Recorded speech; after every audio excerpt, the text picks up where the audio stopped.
Welcome to Real Estate Radio Live, an informative and engaging podcast discussing everything you need to know about the world of real estate. Your host, Joe Caccera, provides you with insight and guidance on how to buy, sell, finance, and invest in real estate. He also offers real estate tax management strategies, new construction advice, home improvement tips, and much, much more. And now, to guide you around the world of real estate, here's your host and Real Estate Radio Live team leader, Joe Caccera. Jack, can you hear me? Yeah, Joe, I can hear you, but I can't see you. How's it going? Good. Well, I got a new laptop here, and I'm ever-changing world that I'm living in here. Well, let's turn to the topic at hand that we were talking about, which is that I sent you this image earlier today. Right. Because I think it is the big picture driver of what's happened over the last really 50 and soon going on 60 years from the 1960s when we were in grade school. Maybe you were in kindergarten at that point, Joe. That is true. but basically, I don't want to make you older than you are, but basically I remember being in grade school. And really, it wasn't on the radar of my grade school that there would ever be anything that even comes close to where we are today in the modern internet. But there was a realization that television, which really is the technology of the 1960s, was becoming a significant way people got information, and that it was moving from radio to television. Now, you did a number of your shows on radio, terrestrial radio, right? Where you're actually broadcasting to AM and FM channels. Right. People are listening mostly in their car, mostly during rush hour traffic as a way to sort of pass the time. And even that has changed because now internet gets delivered to cars on different techniques, like Teslas have Wi-Fi baked in, and people, of course, have their phones in their car, which means they're on the internet. And they're often listening to stuff that's delivered by the internet and not by terrestrial radio. So they're listening to podcasts. But if you look at this path, it's like, we go from the military ARPANET to a bunch of standard protocols to the Ethernet to then the internet. And then from the internet, you start seeing companies emerged in the 1990s that some are still around. Most are gone or merged or sort of consolidated in some way. And MySpace was taken over by Facebook just a few years later. Napster went out of business. And you see there's been an amazing amount of activities. And of course, you could do a chart like this with respect to real estate lending and with respect to real estate agency. And you would see probably it was more like 2005 or 2006 or 2007, 10, 15 years ago, that people started to recognize that shopping was going online, including for homes. Right. I mean, I would think the early 2000s, the meltdown of 2008 and 2009, the mortgage meltdown brought a lot of that to a head. But I think the early 2000s, and when I remember almost the very first, what was the name of, I can't think of the name of the company, the very first mortgage company that put a stake in the sand and said, we're going to be an online mortgage company. And everybody just panicked in the mortgage industry. But what we didn't understand is there were so many archaic systems and processes, and the government's involved with Fannie, Freddie, et cetera, and big banks, which are very government-like.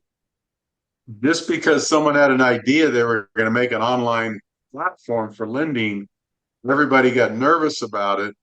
And soon we found out that it really didn't make any difference. Now, this was in the early kind of mid, 2004, 2005. And then 2008, 2009, you had the crash, and a lot of reorganizations of mortgage business and brokers and bankers and that type of thing. As only because I've been in this since about 2001 or 2000, I could tell you that right around 2015, 2016, is when online really started taking shape and you really could start tracking the amount of business that people had conducted online versus going through traditional channels in the mortgage business.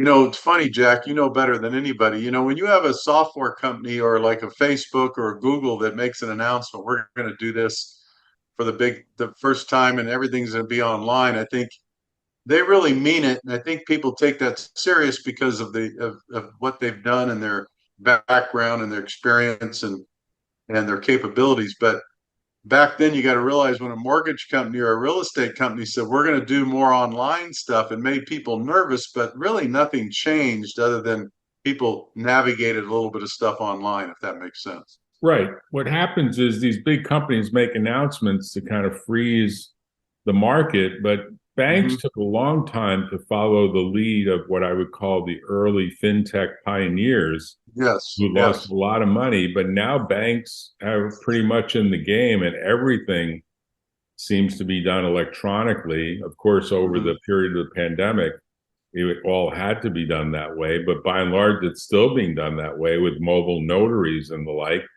And the reason I put up this big screen of the big history over the last 50 plus years is Zillow comes on the scene. And now Zillow announced recently, and I guess it boosted its stock price, that they fully believe the Zillow platform will be AI empowered, that is empowered by artificial intelligence to assist in the overall shopping process, which is almost like saying you write the 10 things you want, presumably location is the first 3. And, you have to pick the particular city, the particular country, I guess start with the country, then go to the state, then go to the city, and then go to the neighborhood and pick that zip code or some sub part of it. And then say, what size house do you need and what's your price range? And they'll come back with a bunch of recommendations, and they'll come back with kind of a statement of whether the price that's being asked is within the ballpark of what the dollar value should be, almost like a negotiating, almost like an assistant in negotiations, right? Yeah, I could see with the evolution of AI, I could really see it taking more shape and having a bigger impact on real estate at the moment than it will have on lending. I keep coming back to that because lending is still, there's so much involved with income and assets, and do you have a job and do you not have a job, and are you self-employed and do you have a corporation, and how do you earn your income, and you are a partnership, and there's so many things that AI it's going to take a little while. But you take a real estate transaction, Jack, as you've done hundreds over your life, right? Real estate is becoming so easy to navigate and understand, and to get the information at your fingertips is so easy. So I could see a company like Zillow with an AI adoption really taking this to another level. It'll be interesting how this will impact the industry and how long it will take to have a significant impact. Right. Well, remember, the way it starts is Zillow starts gathering a lot of information, right? And they end up getting users. I mean, they've got their story online, so I'll just put up the screen just as a way for us to kind of verify what the facts are as they tell it. The Zillow Group is the company that runs Zillow. Their mission statement is make home a reality for more people. That's a big, big statement, right? And, they pretty much came up with this idea of, hey, we need to get a lot of data onto the site, but they didn't want to pay for people. They got a lot of people to do it themselves, right? To put pictures up and the like. And so they build a lot of data, and then they scraped a lot of data off of a lot of different locations. And so they have, I'm just going to look in their media room to see if they have the story of, they've got, I guess, the story in their press releases, but they issued a press release December 11th, which is yesterday or today? That's today. Today, mortgage rates falling from 23-year highs brought some holiday cheer. I guess you know about that. But there was something about AI that really surprised me that I forwarded to you because they have a lot of data. Now, obviously, mortgage rates really do either juice the market or retard the market, right? Yeah. I'm just looking to see if they say something about AI here. I guess the rates are slightly different in different markets as well. Can that be right? Well, the rates dropped below 7% for the first time in several months. You know, they were close to 8% at one point, and they just dropped below 7%. So they're in the high sixes. And I think most of us believe when they get back into the kind of the 5% range, it's probably going to create more activity in the marketplace. But yeah, they did take a nice little drop the last week or so. That's for sure. So it's not the best time of year to be selling a house, right? Just generally speaking, don't things not close really. down? No, it's not. No. I mean, people don't want to view until maybe after the Super Bowl. Is that the sort of historical That's correct. that people talk about? That's correct. Here's this is maybe the article on AI. How you're talking about? Yeah, this is the AI natural language search, but they did another AI announcement more recently, and that's the one I was looking for, which I'm not finding, that made it sound like you were going to get a much more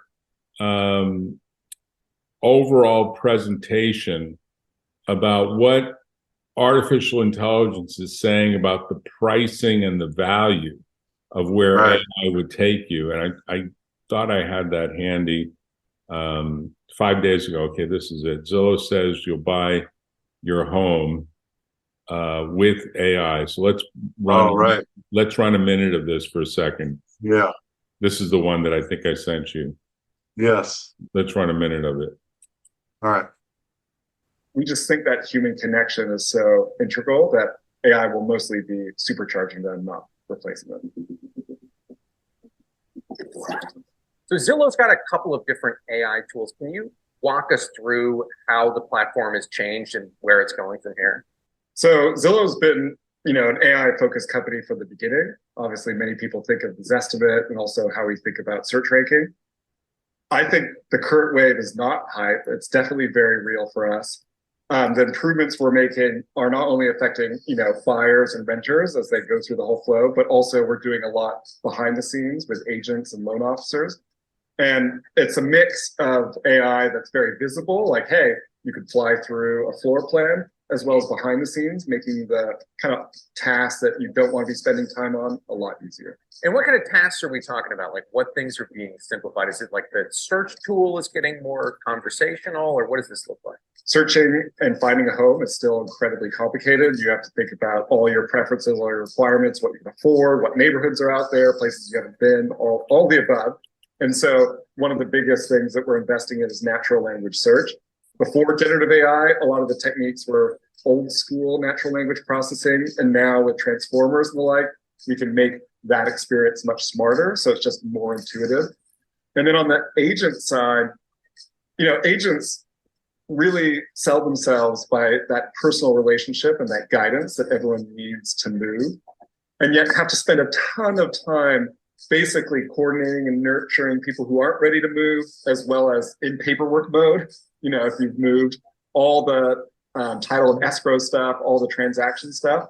And so AI can help in both poles, helping people like get going, as well as helping the transaction actually finish, so that the agents can focus on the, hey, what should we tour? What should we offer? That kind of human-to-human connection. So one thing I think is interesting here is that, people probably don't think of real estate as a tech business, but I think it's probably fair to say that Zillow is a tech company, right? Like it's an online platform. How much of the user experience of going to Zillow.com is interacting with AI now? And where's that going? Like 5 years from now, do you think AI and interacting with chatbots is going to be a much bigger part of the platform, or is it something that creeps in more slowly depending on how people react to it? I think we're at the kind of like teenager phase of this wave. And anytime there's a new AI technology, it usually starts with what we've witnessed with generative AI of everything's going to change, like hold on to your hats, tomorrow's going to be different.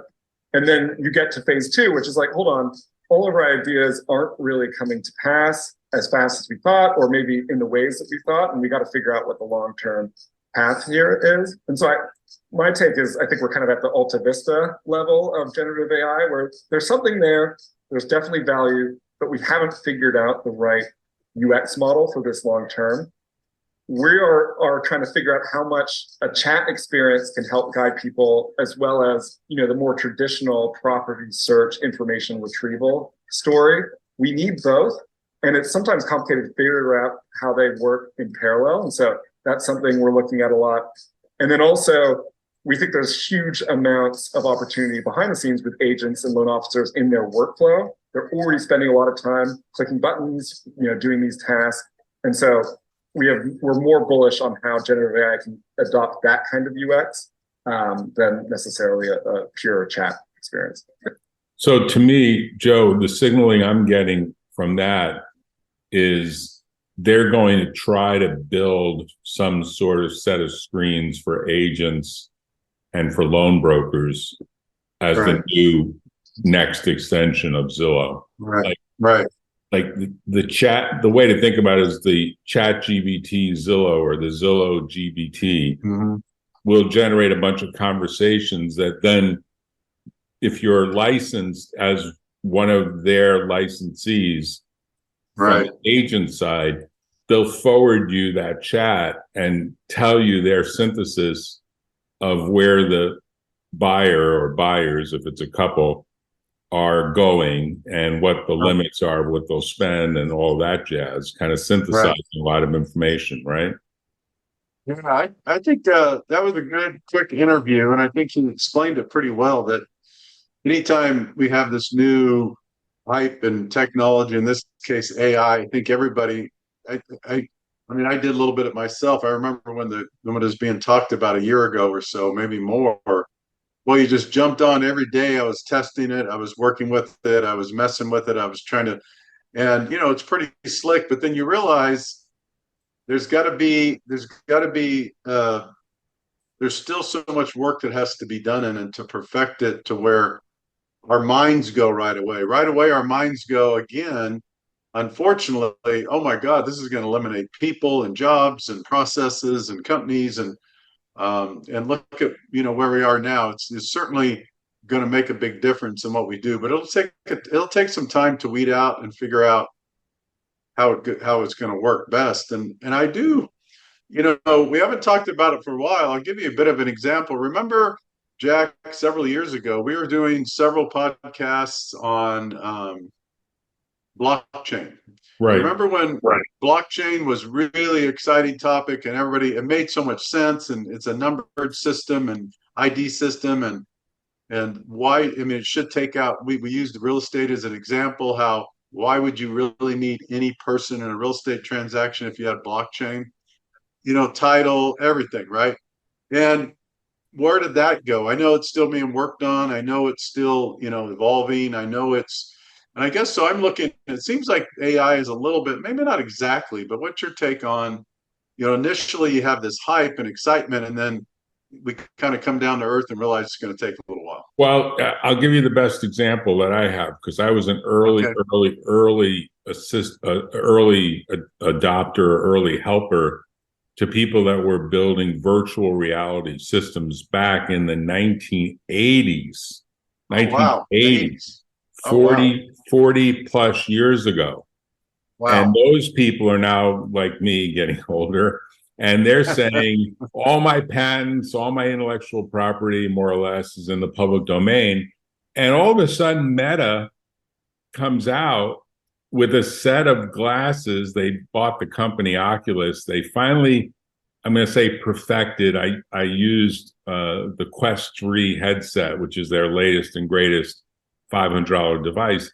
And it is an actual augmented reality set of glasses. Now, it's not like clear glasses like you have. It still looks like virtual reality, but it's got a camera so you can see in front of you, but through the camera. So you're seeing a picture.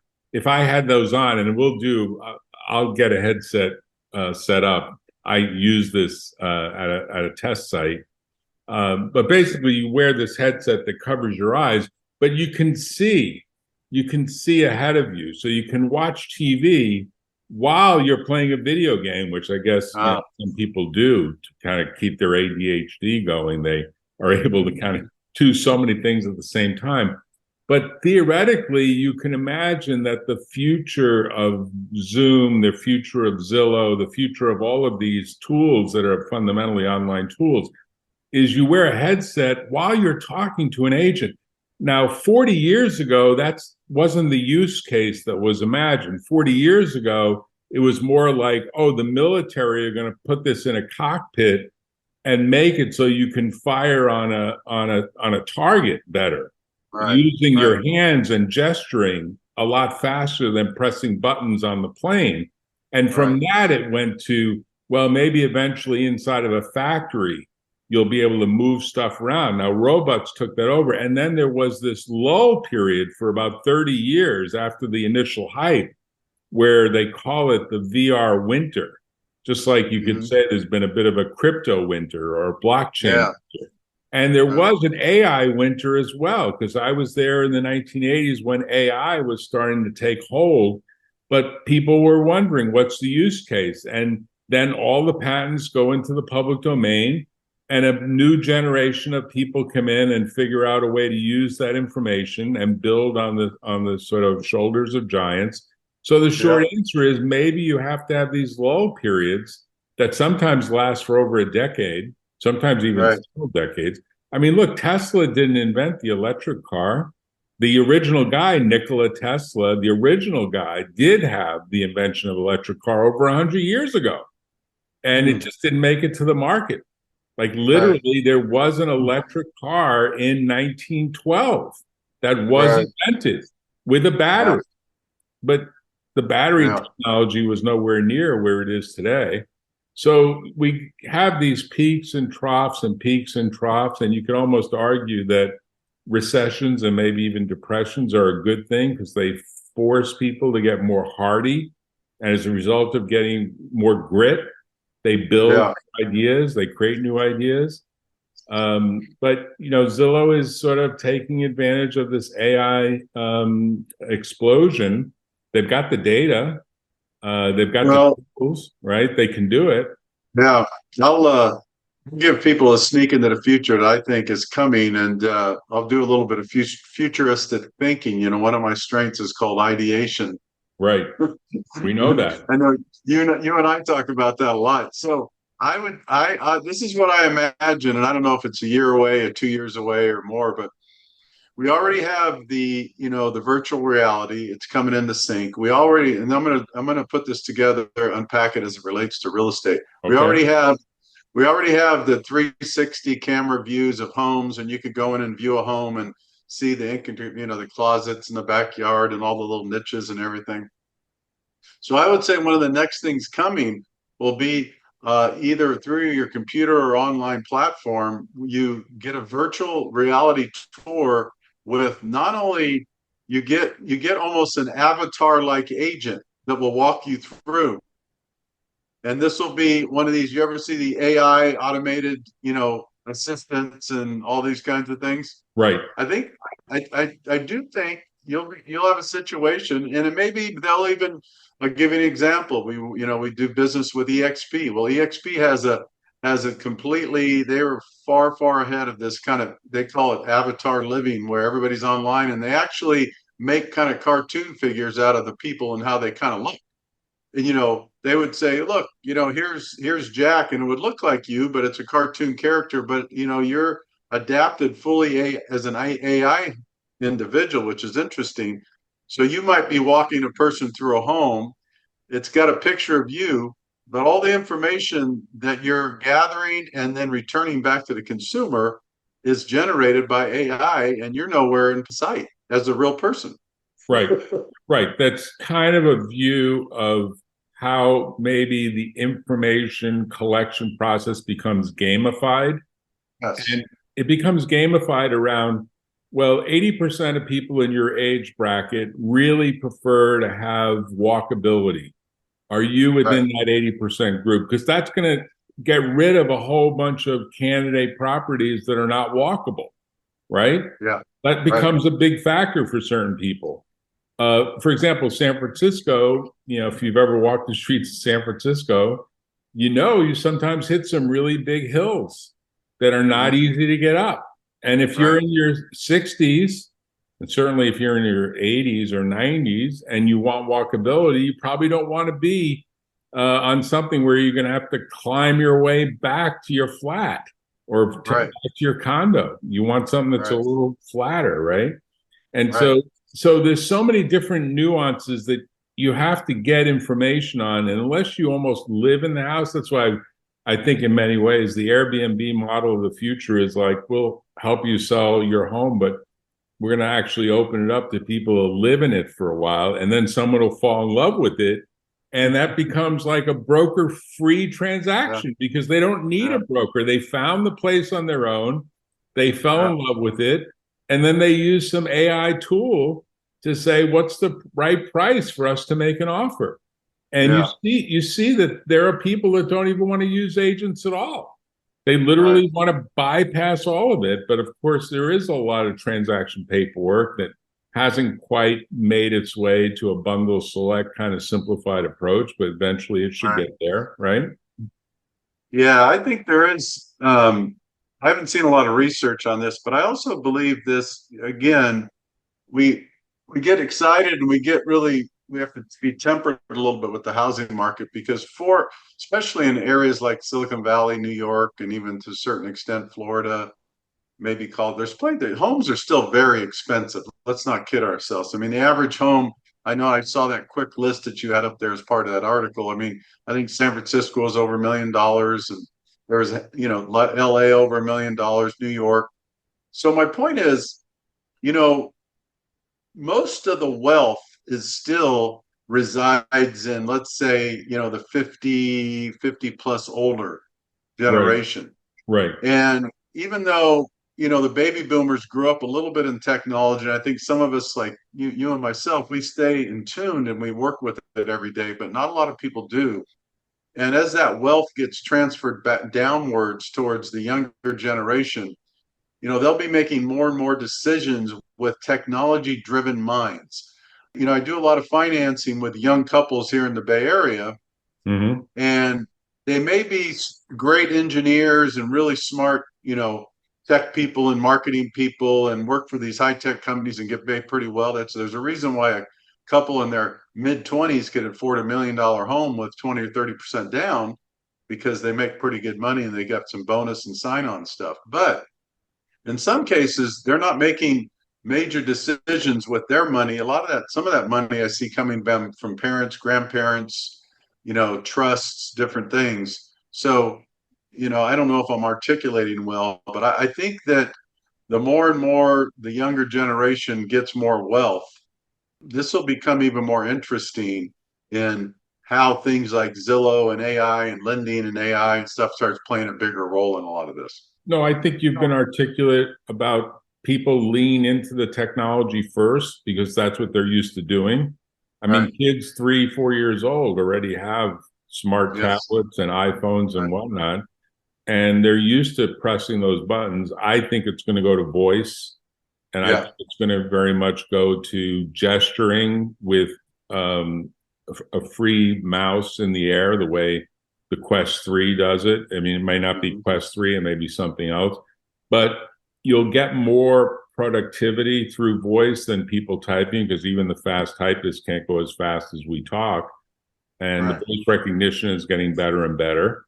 And overall, people will find that they can get thoughts across, and hopefully they'll become more articulate and not less articulate. Of course, there's a counter view to that, because it's almost like gesturing.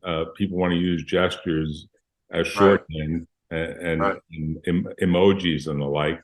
But the point that you're making is they're leaning into technology first, and almost the technology has more credibility than the expert. You're an expert in lending.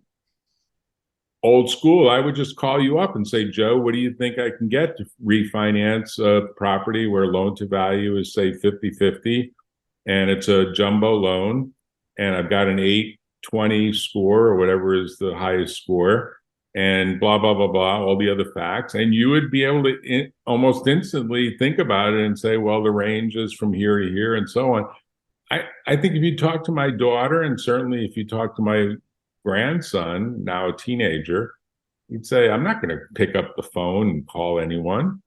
I'm going to go online and I'm going to research it online. And of course, ChatGPT would say, or maybe Bard or one of the more recent Microsoft versions of ChatGPT would say, just come on the site and have a conversation, type in a few words, and we'll start the conversation going. We'll even ask you questions and we'll make it interactive. And you're saying the avatar takes that over, right? Yeah. I mean, I think you make a good point. I know it's funny. I mean, my daughters aren't teenagers, they're in their 20s, but I find it interesting. None of them want to talk on the phone very much at all. They don't, everything's online. They're so used to doing that. Automatically they grab their phones. It's so funny. I don't know if your kids or your grandkids, but it's so funny that, in other words, they don't even have their voicemail set up. Remember, we always, in business, you better have your voicemail set up, right? This is Jack Russo. Please leave a message, right? It's funny. I call my daughters and some young people. It goes right into voicemail. There's no courtesy. There's no introduction. Isn't that funny? Well, you're saying there's no greeting. Yes, I would go even further to say they're probably going to cut off the voicemail altogether and say, leave me a text. And then the thing shuts down. We don't want your voice. Right. I mean, I said to someone the other day, I met this person for the first time, and I said, do you have a business card? And they were like, what's a business card? I swear that's what they said. What's a business card? I said, well, you're in business, right? And I pulled out a business card. This is a card. It has my business address. It has my email address. It has my phone number. It has my cell number.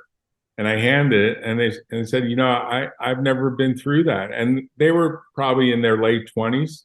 So how far have we become that business cards are not part of the mentality of new business people? We used to spend a lot of money on business cards. We thought they were like, letterhead.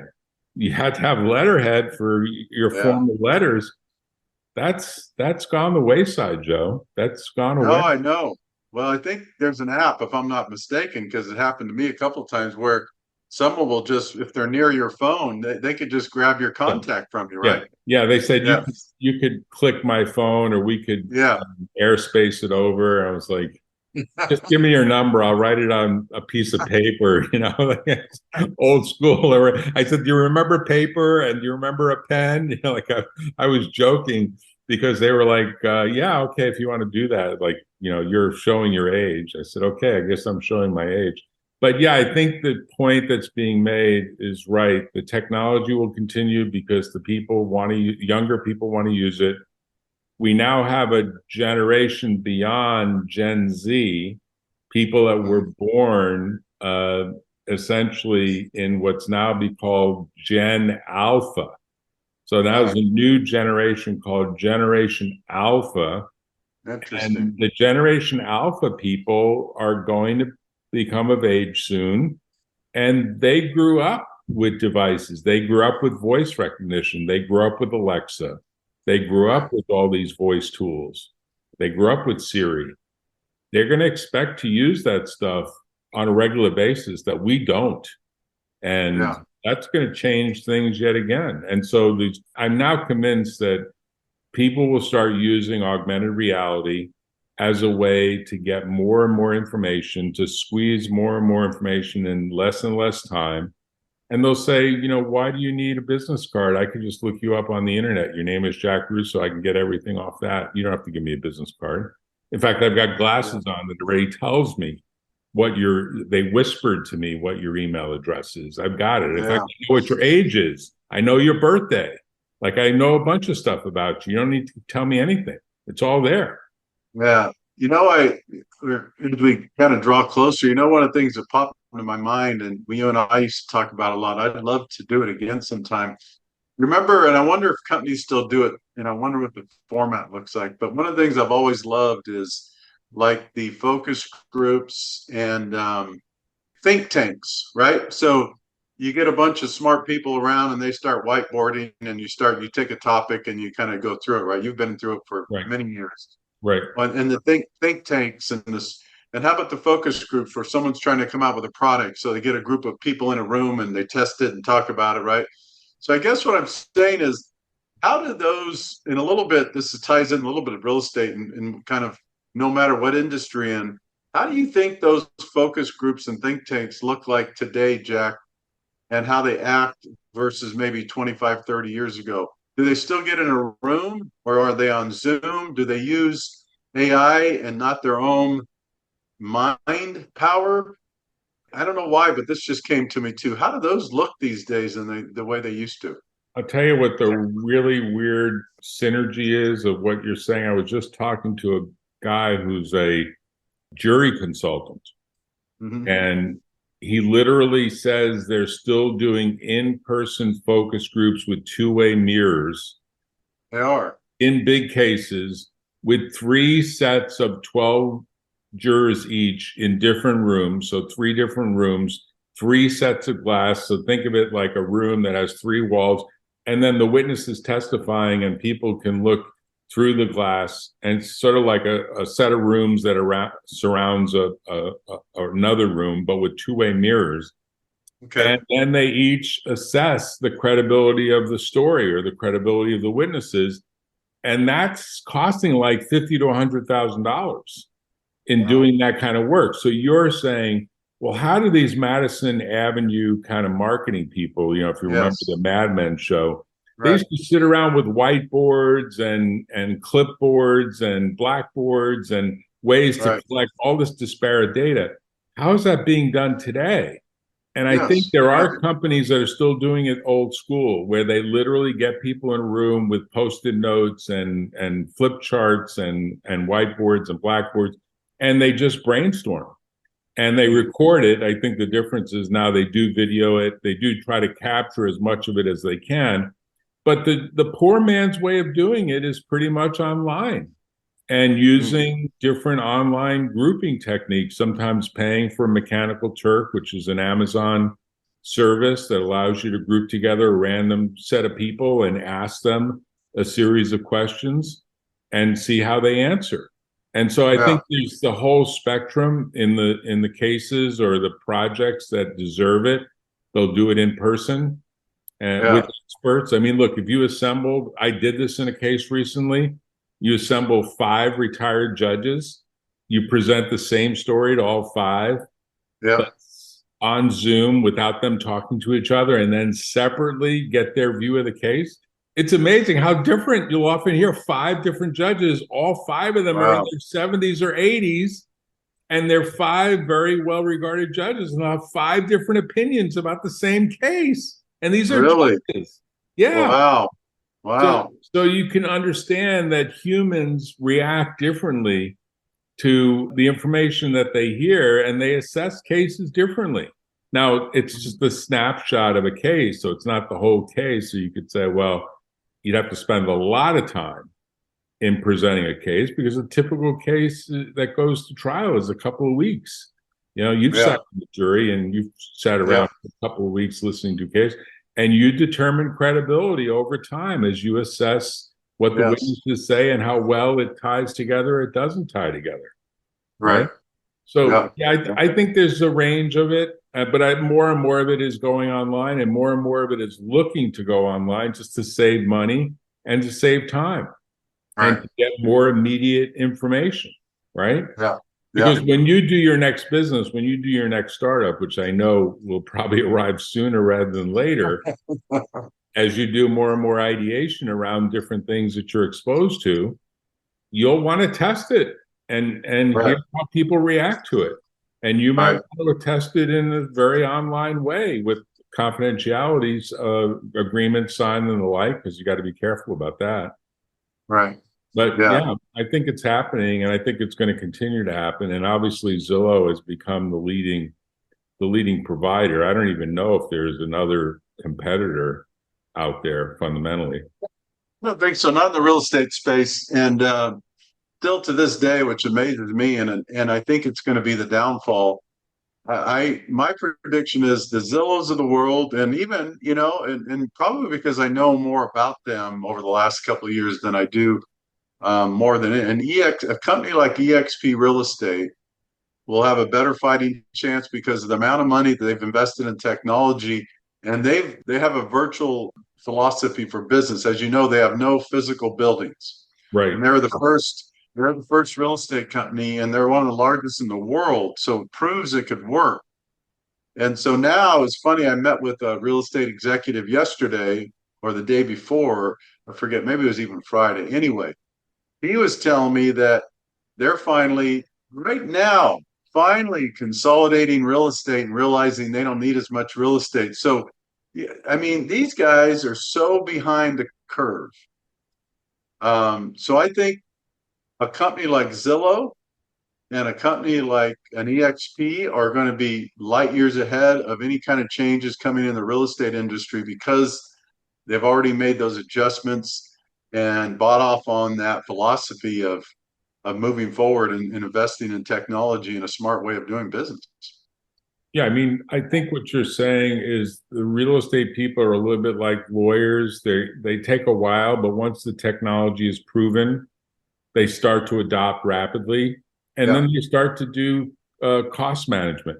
So law firms are also cutting back on their space. They're going to more of a hotel model where it's basically conference rooms. And they say no one except very few senior people have nameplates. That's what they're calling. To have an office is to have your name on the door of the office. That's called a nameplate. Like, are you a nameplate partner?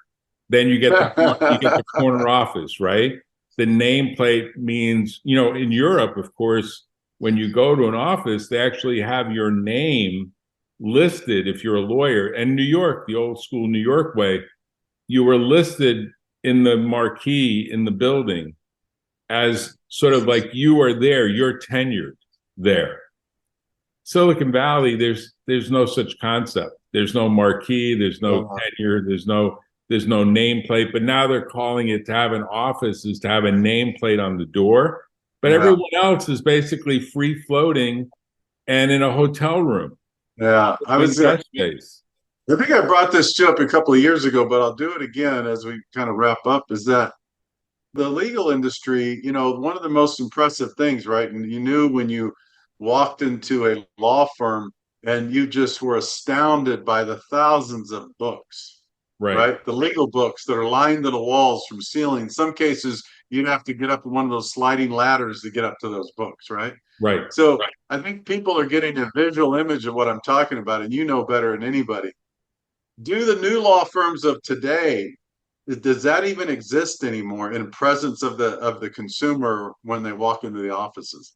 If you go to a big New York law firm, they'll still have a glass library that they'll walk their clients past to say, we're here, we invest.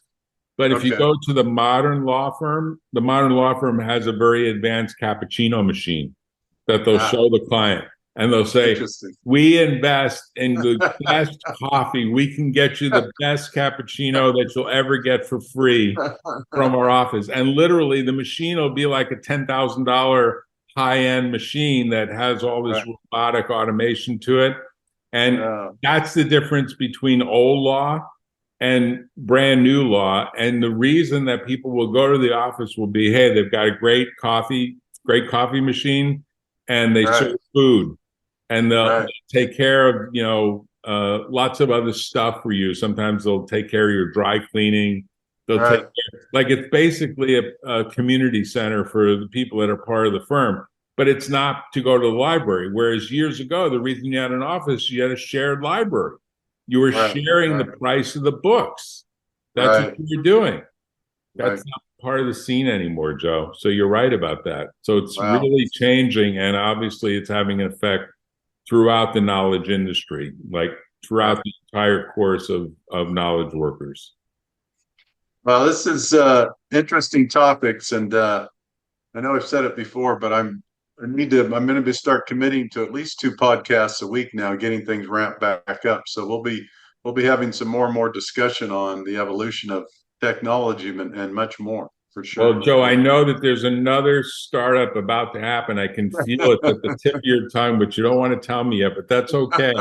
We'll wait until the new year, or maybe you'll come to Mexico and we'll see you ahead of that. I'll get you the logistics for that. And if I don't see you, have a happy holiday. Thanks for spending the time this afternoon. Well, I can tell you this, once it's in my head and ready to come out, you'll be the first one. So, All right. Good to talk to you. Take care. Talk to you later. All right, Bye-bye. All right, Jack. You've been listening to Real Estate Radio Live. For more information on today's program, visit RERadiolive.com. That's RERadiolive.com. Subscribe to our podcast. Discover more at RERadiolive.com.